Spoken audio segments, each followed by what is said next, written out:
मान लीजिए कि ऐसी कोई चीज है जिसे कि हाइपोथेसिस कहते हैं, ऐसी अगर कोई चीज हमारे अंदर है जिसके कारण हम आत्मा को प्राप्त कर सकते हैं, जो बताई गई कुंडलिनी शक्ति है, अगर ऐसी है कोई शक्ति हमारे, तो वो पहले ही से नहीं करने से फायदा क्या? एक बार देखना तो चाहिए। अगर आप साइंटिस्ट भी हैं तो भी फिर तो दिमाग खोल करके ओपन माइंडेडनेस होनी चाहिए। आपको देखना चाहिए कि माँ कह रही ये बात तो सही है या नहीं। आप एक बार अपनी कुंडलिनी जागरूक करा लीजिए, आत्मा को प्राप्त कर। अभी मैं एक कैंसर पेशेंट को देख के आ रही हूँ, लेकिन ये महाशय जब मैं इनसे पहले मिली थी, इतने दिनों से मिलती नहीं, कभी इन्होंने नहीं कहा कि मेरी कुंडलिनी को जागरूक करो। और कह ले मेरा तो भगवान पे विश्वास नहीं। मैं तो कहा इनके पैर पड़ती कि बाबा लो कुंडलिनी जागरूक करो। बड़े विद्वान बनते अभी कैंसर से पड़े हुए हैं, अब मुझे बुलाया कि हमारी कुंडलिनी जागरूक करो। दुनिया भर की बीमारियां, दुनिया भर की आफत अपने अंदर है। इसकी वजह अभी हम पूर्ण स्थिति में नहीं आए, आधी स्थिति में। आधी स्थिति में कोई सी भी चीज खराब हो सकती है, हमें पूर्णावस्था में जाना है। और उसके लिए आपके अंदर ये शक्ति कुंडलिनी की है। ऐसे हजारों वर्षों से हमारे लोगों ने बताया हुआ है। अभी ये जो गा रही थी वही सब गा रही थी, लेकिन क्या ये सब क्या झूठ बोलते थे? उन्होंने क्या कोई ब्राइबरी वगैरह करना का विचार किया था क्या? वो क्या सब बेकार की बातें थी? या हम लोगों के पास में ही ये अकल नहीं है कि हम अपने अंदर जो इतने बड़े बड़े महान लोग हो गए उधर नजर करें? ये तो गुलामी की पकड़ हमारे अंदर है कि जो अंग्रेजी भाषा में लिखा है वही सब विद्वत्ता है, वही सब ज्ञान है, और बाकी सब बेवकूफी है।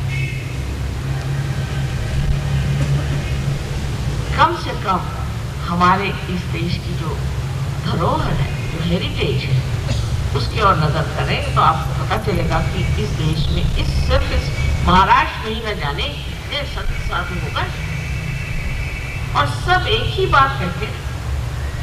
सबने एक ही बात कही। कहीं जाइए, दक्षिण में जाइए तो एक ही बात, कहीं आप जाइए बिहार में जाइए तो कबीर ने यही बात कही, पंजाब में जाइए नानक साहब ने यही बात कही कि भाई अपने को चीनो, अपने को जानो। सबने कहा है। और अभी आप अंग्रेजी में बहुत सी किताबें पाइएगा जहाँ दिखा रहा था कि सेल्फ होना चाहिए। तो कैसे होना चाहिए? हम लोगों को तरीके और है कि भगवान को 4 पैसे जमाना। उनका सेल्फ फूड होने का मतलब है आप लेट जाओ और लेट करके रिलैक्स करो तो भगवान मिल जाएंगे, और नहीं तो रास्ते पर दौड़ो। रास्ते पे दौड़ने से मिल जाते हैं, वो अपने से बढ़ते हैं। ऐसे पागलों के बीच में जब सहजों की बात की जाए तो लोग मुझे को पागल समझने लग जाएंगे। ये बात नहीं, लेकिन ये बात नहीं है। बात ये है कि अभी हम लोग पूरी तरह से पल्लवित नहीं, मूड उधर उठना चाहिए। सोचना चाहिए कि हजारों वर्षों से जिस बारे में गान किया गया है और कहा गया है ये शक्ति कुंडलिनी की क्या, उस पर भी अंग्रेजी किताबें पढ़ती। अब अंग्रेजी में जो कुंडलिनी के बारे में कोई लिखे हैं,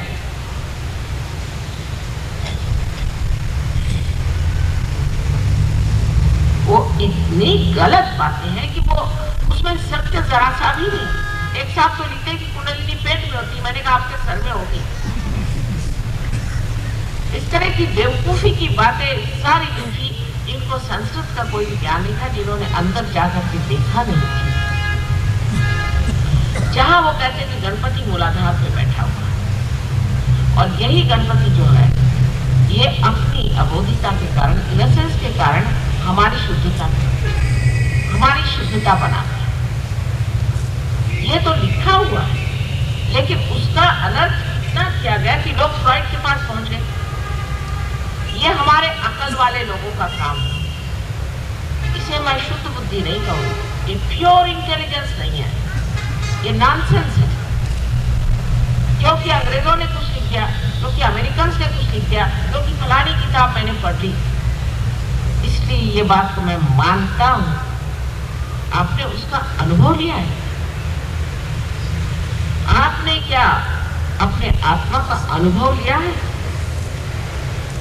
अंग्रेजी भाषा तो ऐसे ही चौपट है, आप जानते हैं कि आत्मा को भी स्पिरिट कहते हैं और शराब को भी स्पिरिट कहते हैं और कोई मरा हुआ भूत हो उसको भी स्पिरिट कहते हैं। तो इनसे कौन झूठे? इनको कोई पवित्रता का मतलब मालूम है? इनको कोई ऑस्पिशियसनेस का मतलब मालूम है? ये क्या कोई भगवान की बात जानते हैं?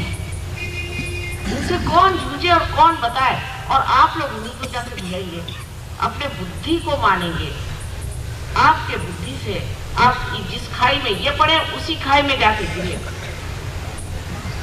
इत्तेफाक है कि मैं इतने देश परदेश में रही, इत्तेफाक की बात।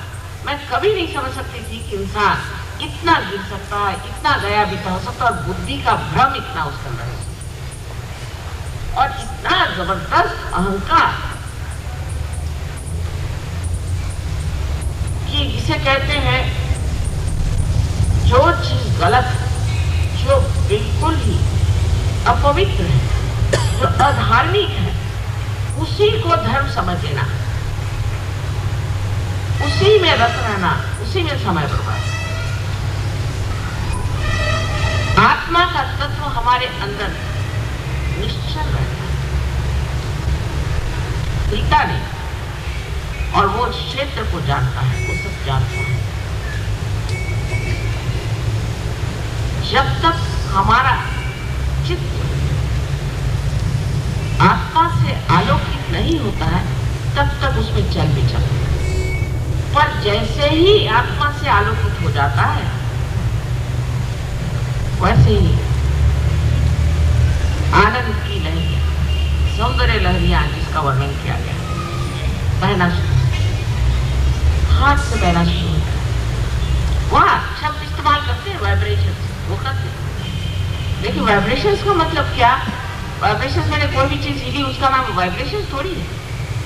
ये वाइब्रेशंस, ये जो हाथ से बहने वाली लहरियां, जो पैर से बहती है, जो सारे शरीर से फूट फूट करके बह रही है, जिन्होंने सारी सृष्टि की रचना की है, जिसे ओंकार बनते हैं, ये वो चीज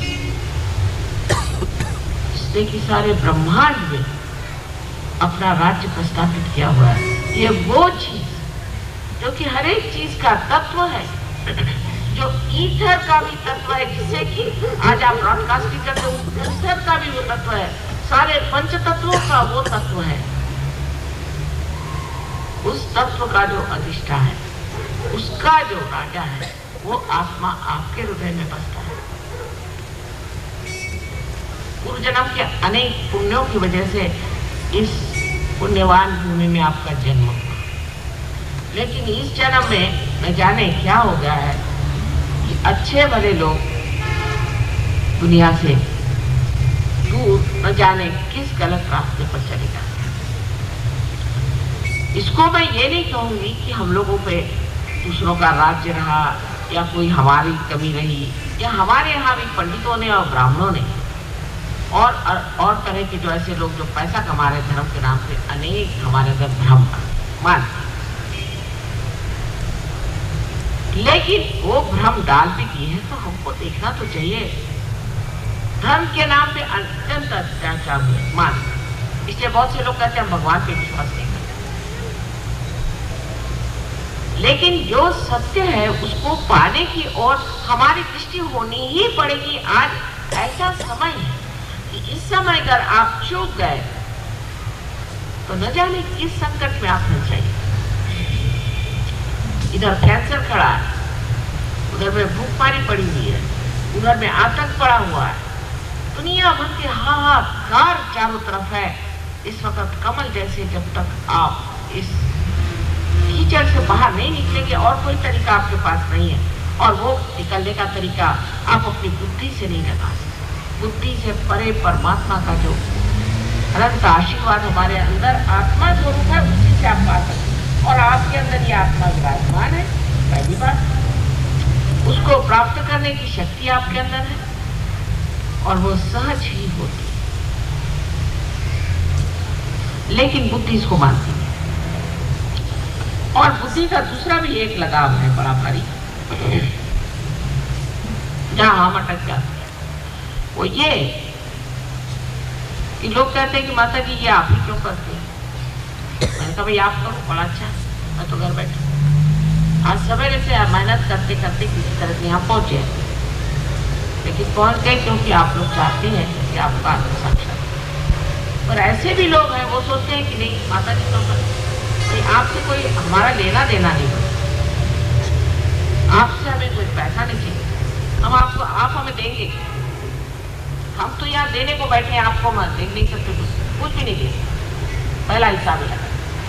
कोई ऐसा इंसान आपने देखा भी नहीं होगा कि जो कुछ भी नहीं लेना चाहता और इतनी मेहनत करता है। तो समझिए कैसे ड्रामा है, समझिए। तो लेने में क्या हर्ज है साहब? लेने में आपको वैसे तो कभी हर्ज नहीं होता, तो सहयोग करने में हर्ज क्या है? हर्ज यही है अहंकार।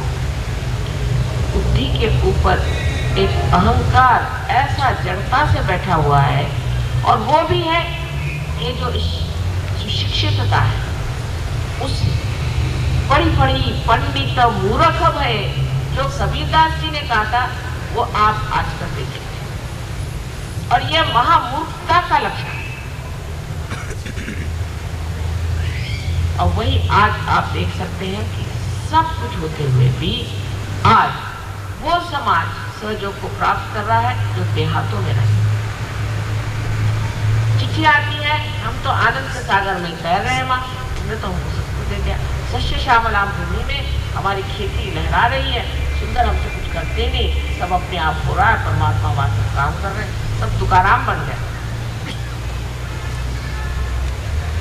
लेकिन शहरों में बड़ा प्रश्न खड़ा हो, उसकी वजह है ये अविद्या जो सीख ली, उस अविद्या के कारण हमारे अंदर महान घोर अंधकार अहंकार आ गया।